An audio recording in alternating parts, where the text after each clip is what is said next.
आपको पीसीओएस की प्रॉब्लम है, मंथली साइकिल्स इरेगुलर हैं और आप दवाइयां ले रहे हैं।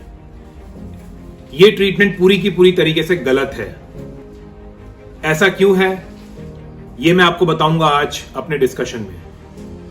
देखिए, दो रीजन है इसके बहुत बड़े कि ये जो आपका जो पीसीओएस का जो ट्रीटमेंट है या मंथली साइकिल्स इरेगुलरिटी का जो ट्रीटमेंट है उसमें आप दवाइयां ले रहे हैं, ये दो रीजन से गलत है। पूरी तरीके से ये ट्रीटमेंट गलत है। पहला reason, it increases the complications.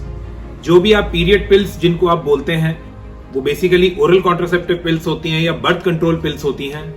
21 days की टैबलेट हैं और या फिर और भी कोई दवाइयां हैं जो कि बर्थ कंट्रोल पिल्स के फॉर्म में आती हैं, वो आप लेते हैं। वो आपके उनके बहुत ही हार्मफुल साइड इफेक्ट्स होते हैं। एक हम बात करते हैं, उससे आपका वजन बढ़ सकता है, हेयर फॉल के इश्यूज हो सकते हैं और काफी केसेस में मंथली साइकिल्स जो है वो एक बार पीरियड्स शुरू हो जाते तो एक्सेसिव ब्लीडिंग होती है। कुछ कुछ केसेस में पूरे महीने भी ब्लीडिंग चलती है और वो एक बहुत ही हार्मफुल साइड इफेक्ट हो जाता है।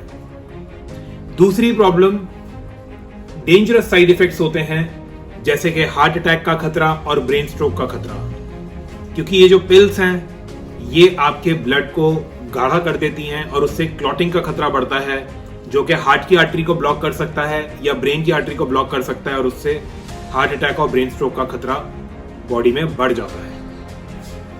एक और इसका डेंजरस कॉम्प्लिकेशन है कैंसर का। स्टडीज में पाया गया है कि ओरल कॉन्ट्रासेप्टिव पिल्स से या पीरियड पिल्स से कैंसर का खतरा बढ़ जाता है बॉडी में। सर्वाइकल कैंसर का खतरा बढ़ जाता है, कैंसर सर्विक्स भी जिसको हम बोलते हैं, और भी खतरे, इससे कैंसर के खतरे बढ़ जाते हैं। तो ये तो पहला रीजन है कि आपका जो पीसीओएस का ट्रीटमेंट है जब वो इतना कॉम्प्लिकेशंस और इतने सिम्टम्स को बढ़ा रहा है तो वो पहला रीजन है कि यू शुड वो ट्रीटमेंट पूरी की पूरी तरीके से गलत है। दूसरा रीजन है कि वो आपकी पीसीओएस की कंडीशन को क्योर भी नहीं करता है, ठीक भी नहीं करता है, और जिसे हम कहते हैं कि पीसीओएस की ऐसी कंडीशन है जो कि जड़ से भी खत्म होती है अगर आप उसको सही ट्रीटमेंट आप ले रहे हैं तब। दवाइयां क्यों नहीं क्योर कर पाती हैं पीसीओएस की प्रॉब्लम को? क्योंकि मैंने अपने लास्ट वीडियो में भी ये बताया था कि पीसीओएस की जो कंडीशन है उसमें इंसुलिन हार्मोन बढ़ जाता है और इंसुलिन हार्मोन आपकी रॉन्ग डाइटरी हैबिट से, लाइफस्टाइल से, टॉक्सिन से, इन सब से इंसुलिन के हार्मोन्स बढ़ जाते हैं और जो दवाइयां हैं वो इंसुलिन हार्मोन को कम नहीं करती हैं, वो बस सिम्टोमेटिक मैनेजमेंट करती हैं। वो एक सिंथेटिक हार्मोनल पिल्स हैं जो कि सिंथेटिकली, आर्टिफिशियली आपके बॉडी में कुछ चेंजेस लेकर के आती हैं और वो आपको लगता है कि आपकी मंथली साइकिल्स रेगुलर आ रही हैं क्योंकि आप दवाइयां ले रहे हैं, लेकिन वो एक्चुअल में रियल पीरियड्स भी नहीं है। वो ऐसे पीरियड्स हैं, वो ऐसी ब्लीडिंग है जो कि आपको हार्मोनल जो टिश्यू बन रहा है यूट्रस में उसकी वो टिश्यू बनता है और उससे फिर वो मंथ के एंड में वो रिलीज होता है। क्योंकि कोई भी बर्थ कंट्रोल पिल अगर आपके ओव्यूलेशन को रोक रही है, उसका काम ही यही है कि ओव्यूलेशन को रोकना, और ओव्यूलेशन के बाद ही एक नॉर्मल साइकिल फीमेल बॉडी में आती है। 14th डे के आसपास ओव्यूलेशन होता है, 28 से 30 दिन में साइकिल आती है। तो अगर ओव्यूलेशन ही रुक रहा है, एग रिलीज ही दवाई रोक रही है, तो फिर पीरियड कैसे आ रहा है? इसका मतलब वो सिंथेटिक पीरियड है, आर्टिफिशियली क्रिएटेड पीरियड है, वो आपका नेचुरल बॉडी साइकिल का पीरियड नहीं है। तो ये एक सबसे बड़ी प्रॉब्लम है कि आपकी जो दवाइयां हैं वो क्योर नहीं कर पा रही है। तो ओरल कॉन्ट्रासेप्टिव पिल्स का मैंने आपको बता दिया, ठीक है। दूसरा जो एक ट्रीटमेंट लिया जाता है, बहुत कॉमन है, सिम्टोमेटिक ट्रीटमेंट होता है। स्पाइरोनोलैक्टोन नाम की दवाई आप लेते हैं। स्पाइरोनोलैक्टोन उसका सॉल्ट होता है और स्पाइरोनोलैक्टोन आपको क्यों दिया जाता है? क्योंकि फेशियल हेयर है, चेहरे पे बाल आ गए हैं या जो है चेस्ट पे बाल आ गए हैं, बैक पे आ गए हैं, हाथों में आ गए हैं या पैरों में आ गए हैं, कहीं पे भी जहाँ पे कि एक नॉर्मली फीमेल की बॉडी में थिक कोर्स हेयर नहीं होते हैं वो आ गए हैं, तो वो जो है आप उसके लिए, और पिंपल्स मुहासे आ गए हैं चेहरे पर, तो उसके लिए स्पाइरोनोलैक्टोन दवाई भी काफी लोग लेते हैं। अब spironolactone again is not a right treatment, क्योंकि आपका जो फेशियल हेयर आया है और पिंपल्स आया है वो तो आपके इंसुलिन की जो हार्मोन है उसको बढ़ने से आया है और इंसुलिन ने टेस्टोस्टेरोन को बढ़ा दिया है। टेस्टोस्टेरोन मेल हार्मोन अगर फीमेल बॉडी में बढ़ेगा तो इस तरीके की प्रॉब्लम्स आएंगी, हेयर ग्रोथ की, पिंपल्स की। तो ये दवाई जो है ये आपके उस टेस्टोस्टेरोन हार्मोन को कम नहीं कर रही है, बस उसके एक्शन को रोक रही है। यानी कि सेल पे वो टेस्टोस्टेरोन एक्ट ना कर पाए तो उसको वो रोक रहा है, लेकिन वो कम नहीं कर रहा है। इस वजह से स्पाइरोनोलेक्टोन में जो रिलीफ है वो 40% तक ही आ पाता है, मतलब जो है पूरा का पूरा रिलीफ भी नहीं आ पाता। हो सकता है थोड़े बहुत हेयर कम हो जाए या कम भी हो जाए, लेकिन पूरी तरीके से ना हो। पिंपल्स जो है वो कुछ चले जाए, पूरी तरीके से ना जाए, तो ये एक प्रॉब्लम है। दूसरा, स्पाइरोनोलेक्टोन के डेंजरस साइड इफेक्ट्स भी होते हैं। एक तो सबसे इंपॉर्टेंट और काफी डेंजरस साइड इफेक्ट है, वो है हार्ट अटैक का खतरा।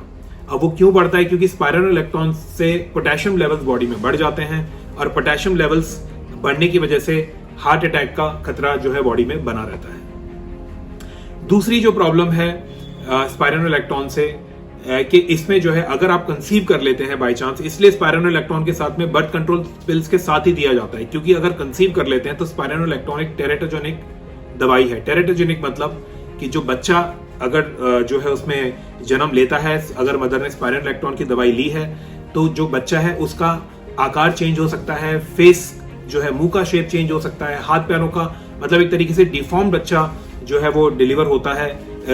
डिलीवर होने का खतरा बहुत बढ़ जाता है अगर आप स्पाइरोनोलेक्टोन दवाई ले रहे हैं। तो ये जो है अगेन एक काफी हार्मफुल मेडिकेशन है, और ये कोई सोल्यूशन भी नहीं है। अगर आप प्रॉपरली अपनी जो है पीसीएस में इंटेंसिव डाइटरी मैनेजमेंट करें, बॉडी में से टॉक्सिन्स रिमूवल करें, स्ट्रेस को मैनेज करें, ठीक है, और सब चीजों को आप ढंग से एक्यूरेटली फॉलो करें, तो आपके मंथली साइकिल्स रेगुलर भी हो जाएंगे, हेयर फॉल भी रुक जाएगा, पिंपल्स भी चले जाएंगे, क्योंकि रूट कॉज ट्रीटमेंट वही है कि आपको टेस्टोस्टेरोन लेवल्स को, इंसुलिन लेवल्स को कम करना है। So this is again important for you to understand कि स्पाइरोनोलेक्टोन भी एक सोल्यूशन नहीं है, और वो आपको आपकी बॉडी में खतरे को बढ़ाएगा। तीसरा, एक जो बहुत कॉमनली जो एक मेडिसिन दी जाती है वो है मेटफॉर्मिन। मेटफॉर्मिन जो है अगेन उसके बहुत ज्यादा साइड इफेक्ट्स नहीं है, बस एक माइल्ड डिस्कम्फर्ट रहता है, हो सकता है कि पेट खराब रहे या थोड़ा लूज मोशंस हो जाएं, ये सब चीजें होती हैं, लेकिन मेटफॉर्मिन के बाय एंड लार्ज कोई ज्यादा साइड इफेक्ट नहीं है। बट प्रॉब्लम यही है कि मेटफॉर्मिन भी आपको रूट कॉज को ट्रीट नहीं कर रहा है। आपकी बॉडी में जो इंसुलिन हार्मोन है थोड़ा बहुत जरूर वो कम करेगा इंसुलिन हार्मोन को, लेकिन बहुत ज्यादा रिजल्ट नहीं देगा अगर आप अपनी डाइटरी प्रैक्टिसेस को, लाइफस्टाइल को, बॉडी में से टॉक्सिन्स रिमूवल, उन सब पे आप ध्यान नहीं दे रहे हैं। तो ये चीज, इसलिए मेटफॉर्मिन जो है एक जो हम कहते हैं कि रूट कॉज सोल्यूशन, ये भी नहीं है। और दूसरी चीज ये है कि आपको जो है अगर बाय चांस आपकी मंथली साइकिल्स आ भी गए हैं, रेगुलर हो गए हैं मेटफॉर्मिन लेकर के, लेकिन इन फ्यूचर प्रेगनेंसी के टाइम पे एक रिस्क बढ़ा रहता है, क्योंकि जब भी बॉडी में इंसुलिन हार्मोन नहीं कम हो रहा है, जो है वजन ज्यादा है या पीरियड्स की प्रॉब्लम जो है बनी हुई है, अगर प्रेगनेंसी उस टाइम पे हो जाती है तो मदर को एक खतरा रहता है हाई बीपी होने का प्रेगनेंसी के टाइम पे, क्योंकि इंसुलिन लेवल्स जो है बीपी को भी रेज करते हैं, तो वो एक बहुत ही रिस्क हो जाता है बच्चे के लिए भी और मदर के लिए भी अगर बीपी हाई है। और जो दूसरी प्रॉब्लम है कि मदर को डायबिटीज भी हो सकता है ऐसी कंडीशंस में, क्योंकि इंसुलिन लेवल्स को हमने ठीक नहीं किया है, तो उसमें जेस्टेशनल डायबिटीज जिसको हम बोलते हैं, तो वो प्रेगनेंसी के दौरान डायबिटीज मदर्स को हो जाती है। तीसरी प्रॉब्लम यह है कि जो बेबी डिलीवर होता है तो उस बेबी को भी यंग एज पे ही डायबिटीज और पीसीओडी, पीसीएस होने का खतरा बना रहता है, और काफी हाई चांसेस होते हैं कि यंग एज पे ही आपके बच्चे को पीसीओडी की कंडीशन, अगर जो है डॉटर है और सन है तो डायबिटीज की कंडीशन, या डॉटर है तो डायबिटीज और पीसीएस दोनों की कंडीशंस का खतरा बना रहता है, और वजन ज्यादा होने का भी खतरा बना रहता है। एक और प्रॉब्लम आती है प्रेगनेंसी के टाइम पे, अगर पीसीएस की कंडीशन वाली बॉडी है, कि बच्चे का जो है वो साइज बड़ा हो जाता है। अगर मदर को डायबिटीज हो गया है प्रेगनेंसी के टाइम पे, या पहले से डायबिटीज है, तो बच्चे का आकार बड़ा हो जाता है, इस वजह से बच्चे की नॉर्मल डिलीवरी नहीं हो पाती है, उसको सिजेरियन के थ्रू ही जो है उसकी डिलीवरी हो पाती है, और वो बच्चे का साइज तो बड़ा होता ही है, लेकिन उसमें बच्चे की बॉडी में जो है डायबिटीज डेवलप होने का खतरा बना रहता है यंग एज पे ही। तो ये एक अगेन एक प्रॉब्लम है। चौथा जो एक ट्रीटमेंट दिया जाता है पीसीओडी की कंडीशन, वो है सर्जरी। तो हम जो है उसको लेप्रोस्कोपिक ओवेरियन ड्रिलिंग भी कहते हैं, कि लेप्रोस्कोप से ओवरी का जो है कुछ पोर्शन निकाल लिया जाता है, लेकिन वो भी एक सही ट्रीटमेंट नहीं है। रीजन ये होता है उसमें, ये उस ओवरी का जो पोर्शन निकालने से आपको आराम इसलिए आ जाता है अगर किसी ने कराई है सर्जरी, तो क्योंकि उसमें ओवरी जो है टेस्टोस्टेरोन हार्मोन का प्रोडक्शन बढ़ जाता है, वो ओवरी में बहुत ज्यादा टेस्टोस्टेरोन हार्मोन प्रोड्यूस होता है, तो उसका एक पार्ट निकाल लेते तो उससे टेस्टोस्टेरोन हार्मोन जो है वो जो है कम हो जाता है। तो टेस्टोस्टेरोन हार्मोन कम होने की वजह से बॉडी में सिम्टम्स बेटर हो जाते हैं, कि पिंपल्स चले जाते हैं, और जो है आपका हेयर फॉल जो है वो कम हो जाता है। बट अल्टीमेटली एक तो सर्जरी के साइड इफेक्ट्स बहुत है, लाइक स्कारिंग हो सकती है टिश्यूज की, वो एक प्रॉब्लम हो सकती है, और जो है अंदर इंटरनली और सर्जरी का जो है कॉस्ट हाई आ जाता है। प्लस सर्जरी भी एक रूट कॉज सोल्यूशन नहीं है, क्योंकि मान लीजिए कि आपके सिम्टम्स भी ठीक हो गए, लेकिन फिर अगर आप कंसीव करना चाहते हैं तो फिर सर्जरी के बाद में उसमें डिफिकल्टी आ सकती है, क्योंकि ओवरी का पोर्शन निकाल दिया गया है तो एग का रिजर्व कम हो गया है, तो अंडे जो है उनकी क्वांटिटी कम हो गई है बॉडी में, तो उसमें प्रेगनेंसी में भी इनफर्टिलिटी का भी इशू आ सकता है इसमें सर्जरी में। और जो दूसरी एक प्रॉब्लम है सर्जरी में कि वो एक रूट कॉज ट्रीटमेंट नहीं है, क्योंकि आपका टेस्टोस्टेरोन हार्मोन ओवरी क्यों बना रही थी, क्योंकि बॉडी में इंसुलिन हार्मोन ज्यादा था, और इंसुलिन हार्मोन सर्जरी से कम नहीं होता है। तो अल्टीमेटली आपको फिर से या तो वेट गेन होगा, या डायबिटीज होगी, या जो है पीसीएस की कंडीशन फिर से आ सकती है। तो this is also surgery is not a permanent solution, plus risky भी है, प्लस हाई कॉस्ट भी है। तो आई होप कि आपको आज समझ में आया होगा कि क्यों आपका पीसीओडी पीसीएस का ट्रीटमेंट, अगर आप दवाइयां ले रहे हैं या इन सब चीजों के लिए बारे में सोच रहे हैं, तो ये पूरी की पूरी तरीके से गलत है।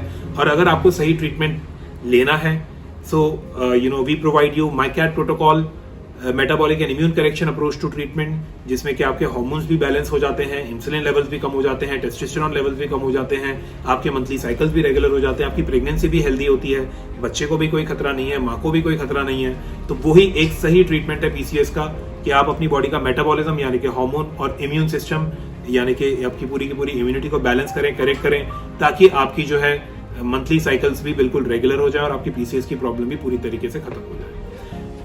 अगर आपके कोई भी क्वेरीज हो, डाउट्स हो, तो आप कमेंट सेक्शन में डालिए, डायरेक्ट मैसेज डालिए, या दिए गए व्हाट्सएप नंबर पे कांटेक्ट करिए।